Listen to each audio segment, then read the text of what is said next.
Welcome to the Not Old Better Show on radio and podcast. The show covering all things health, wellness, culture, and more. The show for all of us who aren't old, we're better. Each week, we'll interview superstars, experts, and ordinary people doing extraordinary things, all related to this wonderful experience of getting better, not older. Now, here's your host, the award-winning Paul Vogelsang.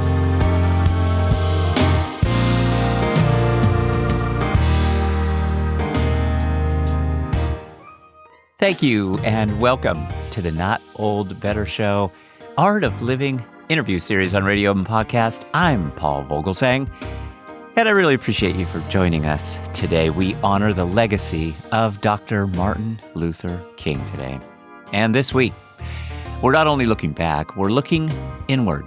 Today's conversation is about something timeless and deeply personal, the power of nonviolence, but not just on the streets or in the halls of government. What happens when we bring those same principles into our own families, our friendships, even how we treat ourselves? Our guest today knows a thing or two about peace and what it takes to build it. Danielle Reiff is a retired American diplomat who spent 20 years supporting democratic transitions and peace processes around the world. But after all that global work, she found some of the most transformative moments happened at home when she chose to apply Dr. King's teachings of love and nonviolent non-cooperation within her own family during moments of conflict.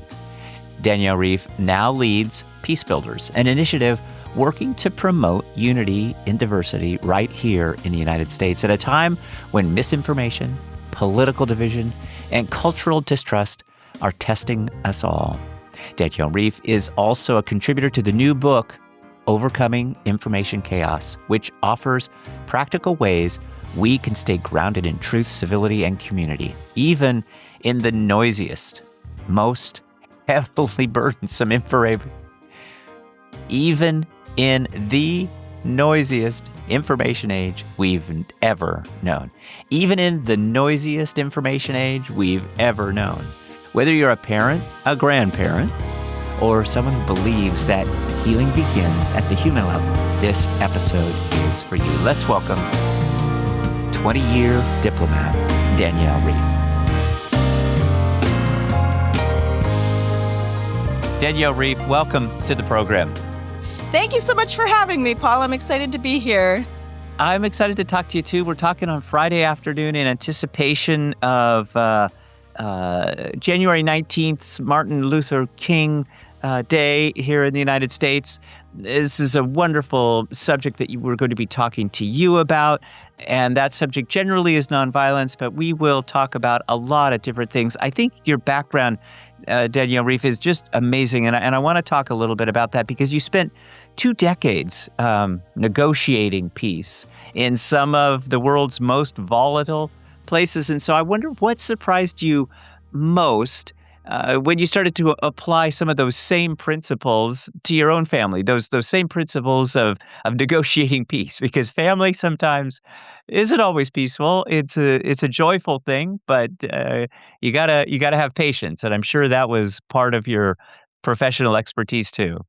Yes, absolutely. I was a foreign service officer, so a diplomat with the U.S. Agency for International Development. So we promote democracy and peace and violence mitigation, mostly through programs. And then we also have opportunities to engage in peace processes in different ways, which I have. But there are some very exciting parallels, some very interesting parallels between peace building on the political level and peace building on the personal level. And I'll just say that one of the things that I've learned is how consultation, I think it applies on both the political and the personal level, that when you are in a state of conflict or you find yourself in disagreements and you're at an impasse, opening yourself up to the ideas and sort of perspectives of other people who may be affected can sometimes help you overcome any blockages.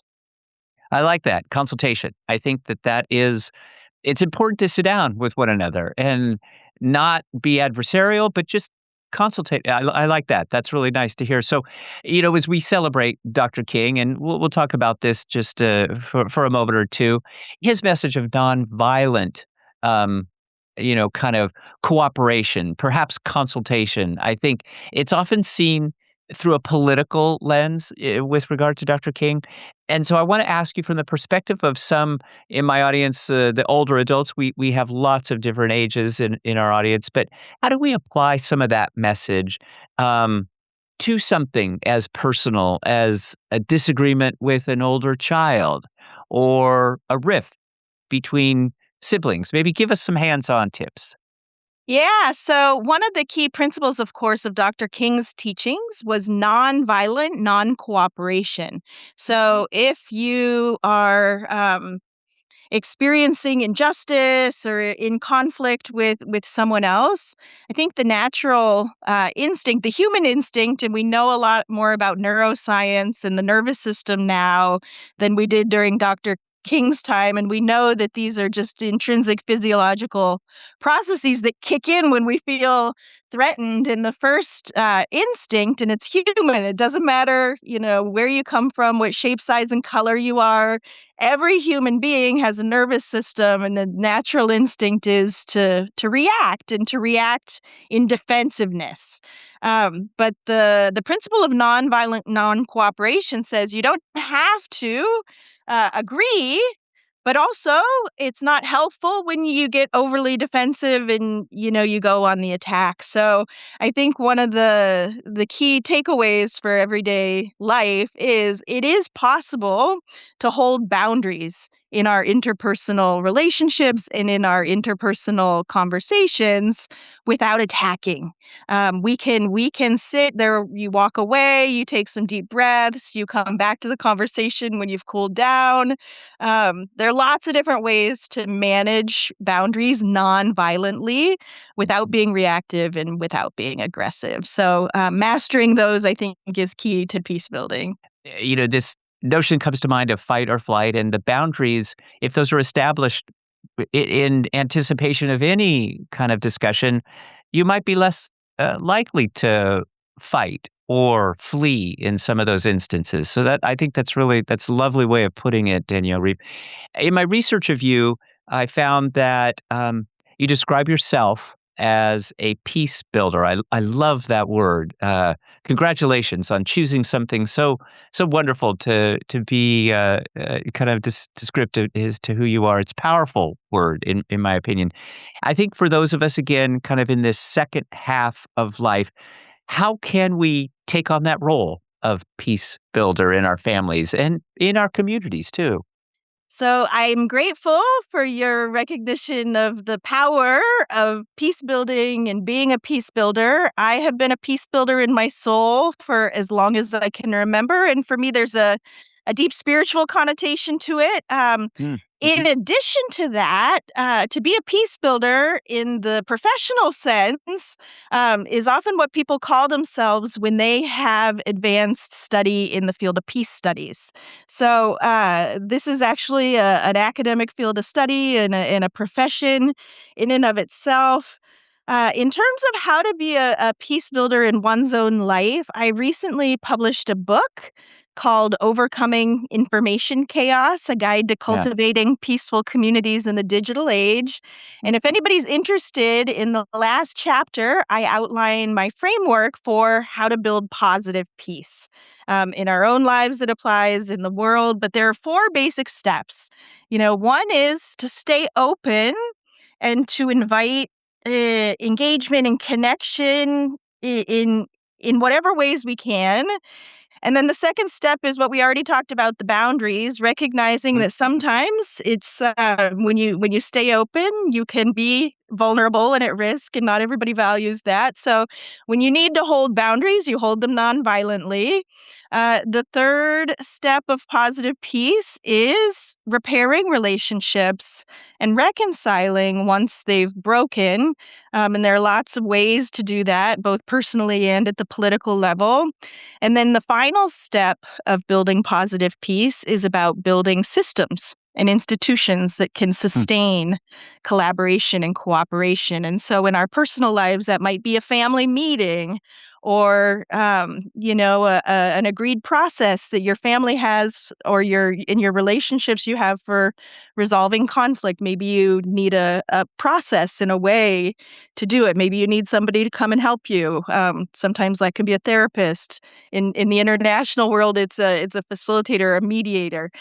So anyway, those are the 4 steps, and I think if people apply those in their lives, they could significantly increase the amount of peace in their personal lives. Thank you for that. I appreciate all that detail. Those 4 points are powerful. You've described it as transformative, Yeah. even in your own life, and I wonder, because it does bring to mind some of King's teachings, this idea of nonviolence, kind of peace, a peaceful approach in certain situations, and I wonder if you tell us a little bit about how it transformed you and yours, and in particular, what you saw that changed within your own family dynamic.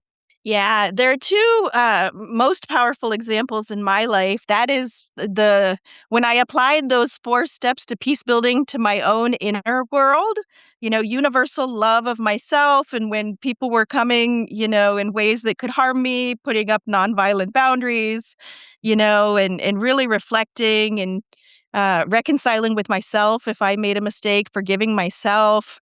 And setting up my own life in a way that I can be in a collaborative state with others and myself. So that kind of thing. Once I figured out how to do that with my own self, I went from. I actually I come from I'll call it an abusive childhood, and I had um, deep symptoms of PTSD, complex PTSD, and spent a lot of my life in a dark place. But when I learned how to apply um, these peace building processes to my own life, it actually helped to dissolve and resolve some of the tension and the darkness within my own self and opened up it just opened up my capacity to love and to be of service in the world. The other example is my son, who's now 13 years old. As a diplomat, we were moving around a lot. Every couple of years, we just pick up and move to another continent. And Mm. for him, that ended up being quite traumatic. He's somebody who doesn't adjust very well and quickly to new environments. So it became traumatic for him. And, that was reflected in some of his behaviors. And I found that when I applied these 4 steps of building positive peace to my relationship with him, including, and I think the most important and transformative with him was the nonviolent boundaries. Mhm. Kids can sometimes come at you with a bit of force, and Oh, yeah. if you react and you react out of emotion, out of anger, out of defensiveness, then you just are perpetuating the cycles and you're not actually healing or resolving anything. So the ability to stay calm, to keep your nervous system calm, even in the midst of conflict, so that you can put up a firm boundary and say, that's unacceptable. We're not going there. But also, I'm not going to get angry and I'm not gonna lash out at you even if what's coming at me is difficult. And that holding of boundaries nonviolently, it's incredible how transformative that is. I always say the biggest and most important thing you need to do to build peace in your life is to be safe for others. Don't wait for them Mm. to be safe with you. You start by being safe with the people in your own life, and then you watch how transformative that is and how slowly but surely everybody's nervous system's calm, temperature comes down, and then over time, that just opens up an incredible potential to do more consultation, to engage in collaboration, to spend more time together, and it's more enjoyable and there's more joy in it. So these principles applied in our personal lives have really transformed myself and my relationship with my kid, and I mean, just Mm. 180 degrees. So inspiring. Thank you. I knew our conversation today would be just that, an inspirational one, and I really value this idea of staying calm in the face of some of these situations. And I really like the idea of boundaries. We are going to be putting links in our show notes for more information about Danielle Reiff and her book, Overcoming Information Chaos. Of course, Danielle Reiff is a former diplomat. And we are talking today about this idea of nonviolence and how it can help heal your family. You use the word calm, and as I say, I really like that word. We're living in a time when it's not always so calm, and we're living also in a Ooh. time when there's a great deal of misinformation about this calm, perhaps lack of calm, that can only heighten some tensions. And so I wonder, as we think about the idea of misinformation traveling at the speed of light, even faster than the truth. How does this idea of false information, misinformation undermine peace? Because you must have experienced this professionally. We're all experiencing it personally. What can we do about it? What can my audience kind of do about this idea that misinformation potentially can divide families? Absolutely. Yeah, the book that I just mentioned talks Yeah. about information chaos. Yeah. And what we mean by information chaos, the technical term for it is disorder, information disorder, and it includes things like misinformation, which is false information, but not shared with an intent to deceive. You might have heard a rumor and you pass it along and then later realize, oh, wait a minute, that wasn't true. Or Yeah. you may, have forgotten a detail and misrepresented it. There's also disinformation, which is Hmm. false information that is spread intentionally to sow division.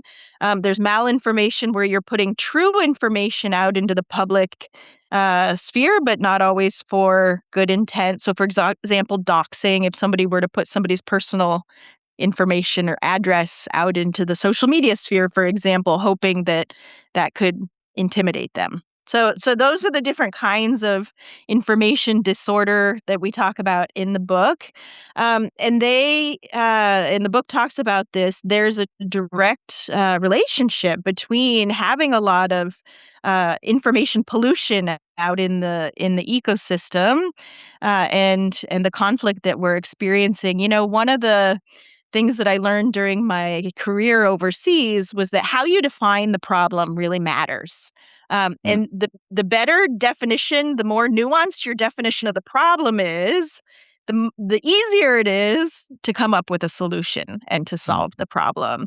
And what this information disorder does is it really fragments us, to the point where we have very different ideas about what the real core of the problem is in the US, or our problems, plural. Um, and so media literacy is just absolutely critical because Hmm. it helps us discern. It's Hmm. bringing discernment, and it's helping us get into a calm state of mind where we can more rationally, that reduces our biases, and where we can more rationally evaluate information. And by doing that, it's going to help us develop a solid shared understanding of what the real problems are in our society. And until we can come to some agreement on what the most pressing problems are, we're never going to find solutions. So yeah. We are speaking today with Danielle Reiff, retired diplomat, peacebuilder, and contributor to Overcoming Information Chaos. If you're just joining us, Danielle Reiff has been sharing how Dr. King's teachings of nonviolence aren't only relevant to public policy or protest, but how they can change the way we live, love, and listen at home. We're going to continue with Danielle Reiff right after this. Hi, this is Paul. Before we jump back into today's show, I want to take a moment to recognize a truly special milestone, Smithsonian Associates' 60th anniversary. Since 1965, Smithsonian Associates, the largest museum-based education program in the world, has been inspiring lifelong learners with unforgettable experiences, connecting audiences with the Smithsonian's museums, research, and experts in new and exciting ways. This year, the celebration is for you. with a full year of special programming both online and in person, from behind-the-scenes looks at Smithsonian collections to conversations with astronauts, historians, filmmakers, and curators. There's something for everyone. Smithsonian Associates has created something extraordinary. I'm proud to partner with Smithsonian Associates to share their incredible programs with the Not Old Better Show audience. Thanks for being part of this journey. Here's to 60 years of curiosity, learning, and discovery. Overcoming Information Chaos is the name of Danielle Reiff's new book. We will have links so that our audience can find that book and a lot of information about Danielle's work. This idea of information disorder and media literacy, I think, is so crucial. Do you go into some details in the book about almost a checklist as to kind of Yes. identifying the smart? Tell us a little bit about that. Yeah, so a lot of the media literacy work out there focuses on how to discern whether information is true or real or accurate, what the sources are. And so that is a part of our approach. But this book is fundamentally about media literacy for peace building, meaning it's not just about the clinical diagnosis of is this true or how good are these sources. It's really about situating information in our the role of information in who we are and how we interact with other people. And so the first guideline that we tell people is recognize and acknowledge that you have an important role to play. We all do. Sometimes it doesn't feel like it. There's a whole lot going on out there that we can't influence. But you can influence what you share with other people, whether that's orally around the dinner table or whether that is on social media. And if we can learn to be more responsible and a little bit savvier about what we consume in terms of our news and information and what we share, it can help prevent some of the crazy information disorder and fragmentation and help us get closer to a shared understanding of issues that we all are concerned about. There's a lot of violence in our country these days, rising political violence that's been happening for many years, but the grand majority of Americans still prefer nonviolence in politics. Coming back to the theme of Martin Luther King Jr. Day, and so if all of us who really dislike violence in politics, if we all spoke with a shared voice and spoke up collectively and individually and said, this is unacceptable. And we won't, we hold the nonviolent boundary. Like, this is not acceptable for our country. I'm not going to let it into my home. You're insulting people, calling other groups names. Not going to let it happen in my home. Not going to let it happen at my dinner table. I'm going to call people out in my community when they're using violent speech and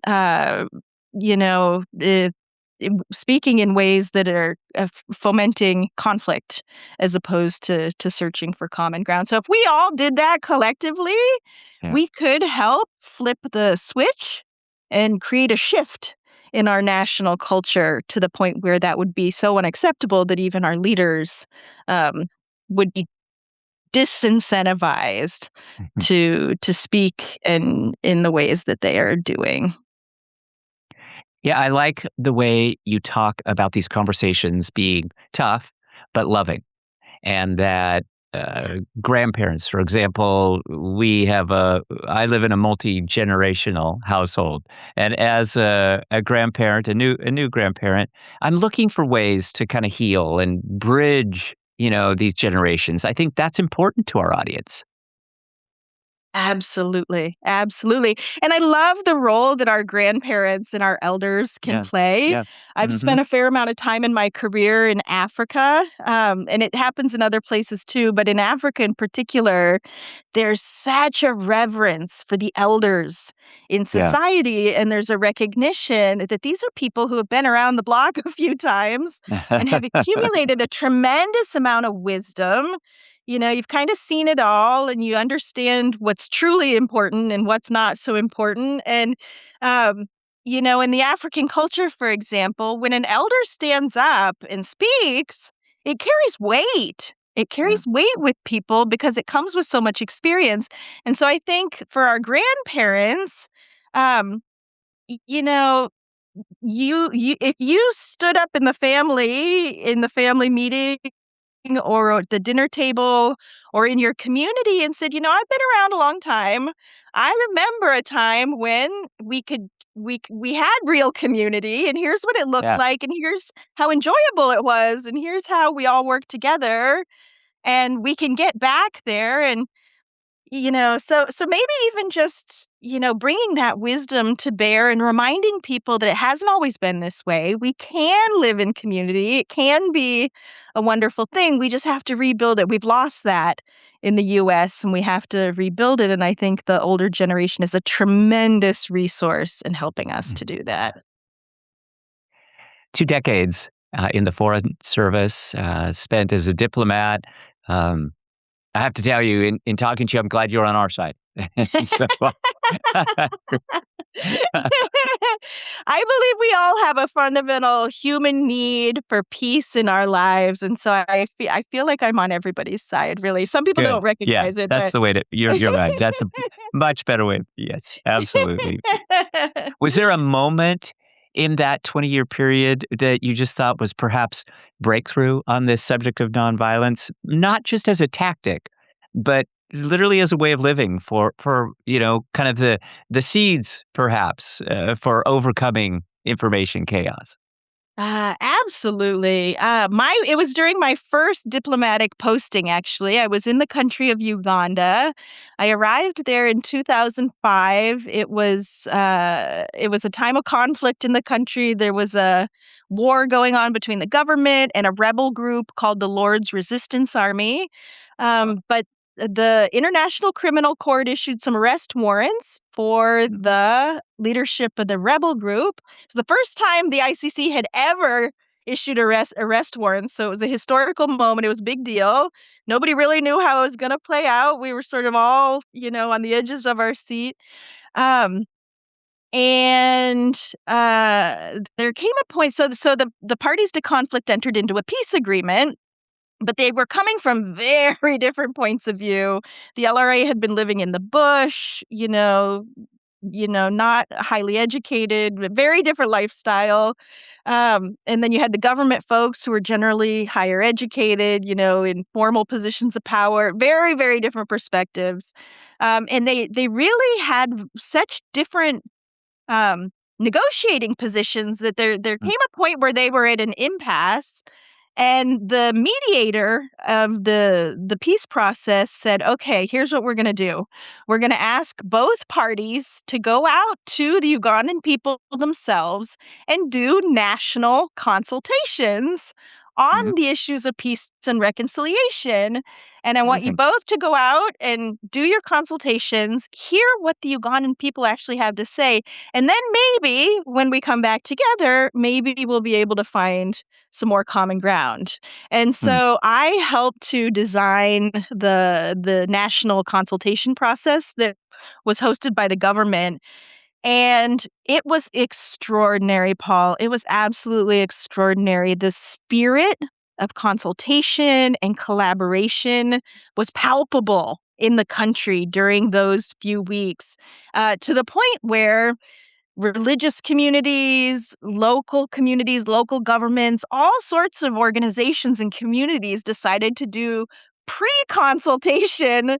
consultations to talk amongst themselves and prepare for when the government peace team came.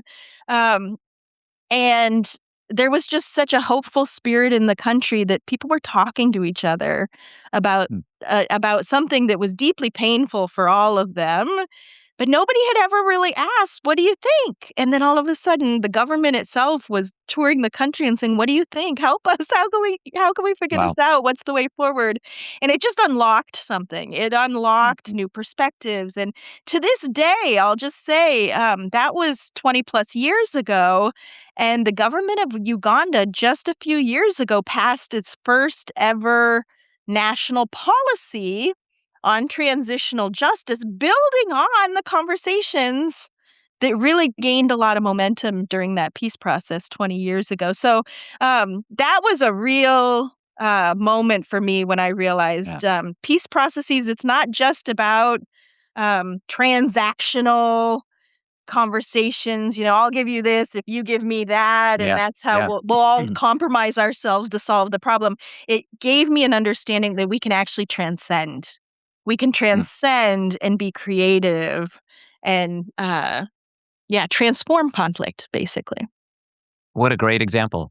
Yeah, as is so often said, we thank you for your service. That is just an amazing professional experience. One that we can all just learn from so much because we think of peace building as a global need, certainly in these times. Yet, so much of it can really come down and focus on the family. And I wonder if you just give us perhaps one tip about how we can bring this idea of peace building that you learned so well in Uganda to our kitchen table, to our homes, and to our relationships. Yeah. Well, first, let me share one of the key things that we learned in researching for the book was that if you're trying to correct other people who may be sharing information that you don't think is correct, Hmm. Hmm. it often doesn't work. But what does work is compassionate correction. And it works mostly I when love you're that. engaging with someone who you have a trusted relationship with. Mm. So, the bottom line, I think, for families and for the world more generally is when we enter into trusted relationships with each other, we are able to influence each other and to support each other. So that connection, creating those personal connections and that sense of trust, it unlocks something. It enables you to, when you need to, say to somebody, you know what, I don't really agree with you, Mhm. and maybe they're more likely to listen because they already know you. They trust that you have their best interests at heart, and they know you're not gonna destroy them or attack them. Um, they know they'll be safe. They know they'll be safe. So you can be more vulnerable and solve problems because you've created a trusting environment where people feel safe, coming back to just being safe for other people. So I would say when people are having difficult conversations at the dinner table, you don't have to dive right into the controversial issues and spend all your time Right. talking about the controversial issues. Establish connection first. Mhm. Know with your family, what are the things you do agree about? What are the things you all enjoy? What are your family jokes or what's your, Mm. family lore? What are the things that connect you? And be sure you're in a situation of trust and deep connection before you have the difficult conversations. And that way, if it goes awry, you can fall back on the things you do have in common and the love and the trust that you do share. Wonderful to be talking with you. Just a couple kind of final questions, Danielle.